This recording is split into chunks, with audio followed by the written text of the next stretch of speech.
Bakit po tayo nagkakaroon ng unoriginal content? Dahilan para mantal ang pag-approve sa atin sa add-on reels. May bibigay po akong tips sa inyo. Una, alamin muna natin kung nasaan si Meta at ano ang function nito. Para makita natin si Meta, sundan nyo lang po ito. Sa settings, pindutin lang po. Tapos sa search, i-type nyo ang Meta. At pagkatapos, yan, i-click nyo. Lalabas na po yun. At yung tatlo na yun, na logo sa itaas, yun ang kanyang minamanage. Sa cellphone na yan na ginagamit mo sa Facebook, diyan ka nagda-download, diyan ka rin nag-i-edit, ay madidikit nga niya yun. At yun ang dahilan, kaya tayo nagkakaroon ng original content. So ano ang mga function ni Meta? Ang mga function po ni Meta ay to solve the problem, to enforce the policy, to promote, and to report. Yun, to report.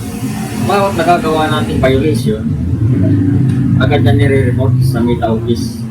At pagka nag-apply kayo sa Conrails, nire-review yun ng mga human reviewers doon.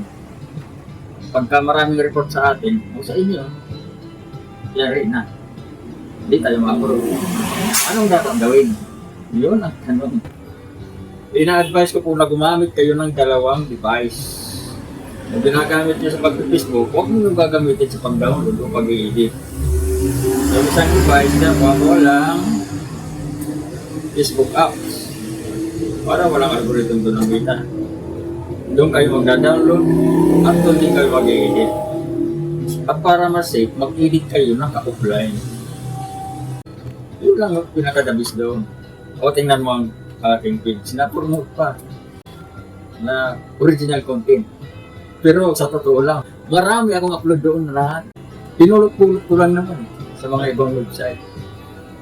Kaya lang, technical lang po yan. Kailangan marunong tayo. Para yan, hindi tayo nababiolate sa policy. Thank you.